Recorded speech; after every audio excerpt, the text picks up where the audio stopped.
गंभीर बीमारियों से पीड़ित मरीजों के लिए सरकार के द्वारा क्या योजनाएं बनाई गई हैं, उसके रोकथाम के लिए, हमारे गरीब जनता की मदद के लिए। अध्यक्ष जी, बड़ा ही निराशापूर्ण जवाब आया है। मुझे ऐसा प्रतीत होता है कि जब जब सत्र में पिछले 2.5 वर्षों में आपके विभाग के द्वारा जब भी प्रश्न पूछे गए हैं तो आपका एक सेम आंसर है कि हमने इतने जिला अस्पताल, इतने मेडिकल कॉलेज, इतनी डायलिसिस की मशीन, इतने एम्बुलेंस। अध्यक्ष जी, मेरा बड़ा ही स्पष्ट सा सवाल था, और अगर आपने ये बताया है कि आपके इतने जिला अस्पताल, इतने मेडिकल कॉलेजेस हैं, तो मैं इस सदन के माध्यम से जौनपुर से जो हमारा मेडिकल कॉलेज है उसकी कुछ पिक्चर है वो आपको दिखाना चाहूंगी कि जहां पे काला पानी तैर रहा है, जो बिल्डिंग्स हैं वो बनने से पहले खंडहर हो चुकी हैं, ये स्थिति है। और आप इसे गिना करके जवाब देना चाहते हैं कि आप अपने विभाग में क्या कार्य कर रहे हैं। मैं ये टेबल कर दूंगी अध्यक्ष जी, ताकि ये मंत्री जी के पास जो असली पिक्चर्स है वो पहुंचे और उन्हें पता चले कि जो बार बार आप ये कहते हैं कि हमने मेडिकल कॉलेजेस बना दिए, जिला अस्पताल बना दिए, उन जिला अस्पतालों और मेडिकल कॉलेजेस की क्या स्थिति है। कुछ दिन पहले वहां के बच्चे धरना दे रहे थे, जिन्हें हम देश का भविष्य और आगे मेडिकल कॉलेजेस में एज ए डॉक्टर देखने वाले हैं।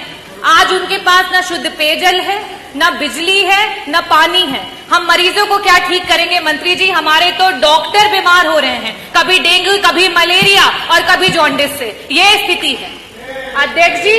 It is really shame for the UP health minister and the department of health ministry. और आज सेंट्रल में तीसरे टेन्योर के बाद भी अगर मेडिकल कॉलेजेस की ये स्थिति है, definitely a shame for this सरकार कि आप इस तरीके की स्थिति ला करके रखी है आपने।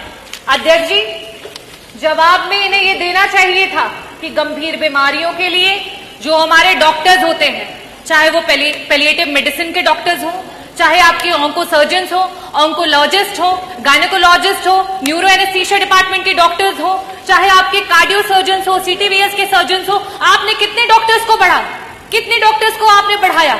आज पेशेंट्स के अनुपात में आपके पास कितने आईसीयू के बेड्स हैं, कितने वेंटिलेटर्स हैं? अगर ये जवाब आता तो वाकई मुझे लगता कि आपके विभाग को कोई जानकारी है और सही में आप सरकार की और जनता के लोगों के लिए कुछ काम कर रहे हैं। अध्यक्ष जी, मैं वापस से अपने प्रश्नों पे आऊंगी कि मंत्री जी, सिर्फ और सिर्फ आपसे 2 प्रश्न हैं और उसके उत्तर गोल गोल ना घुमा करके सीधी तरीके से बस बता दीजिए कि आज उत्तर प्रदेश कैंसर जैसी बीमारी में देश में टॉप कर रहा है। ये प्रदेश आज इस समय वर्तमान में 2024 में हमारे पास कैंसर के 16 लाख मरीज हैं और हर वर्ष 2 लाख मरीज आपके बढ़ते चले जा रहे हैं। और इन गरीब मरीजों के पास ना तो पैसा है इलाज कराने के लिए और ना अस्पतालों में बेड्स। इन परिस्थितियों में अगर वो मरीज किसी प्राइवेट अस्पताल में जाता है, बड़ा बड़ा एस्टिमेट मिलता है। क्या सरकार कैंसर के सारे उत्तर प्रदेश के मरीजों को उनका जो एस्टिमेट जहां से भी बन करके आता है उसका एक मुश्त में पैसा उपलब्ध कराएगी कि नहीं कराएगी?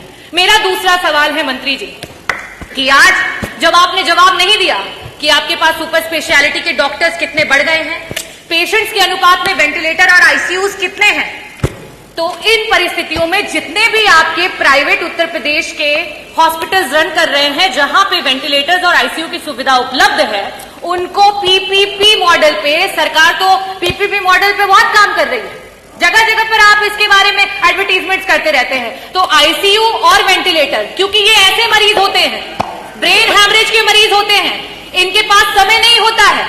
मंत्री जी, अगर एक्सीडेंट हो गया, आज बीपी बढ़ गया और ब्रेन हैमरेज हो गया तो तुरंत उसका ऑपरेशन होना है, लेकिन उनके पास पैसा नहीं होता ना वेंटिलेटर पे देने के लिए, ना उन वेंटिलेटर्स पे रहने के बाद।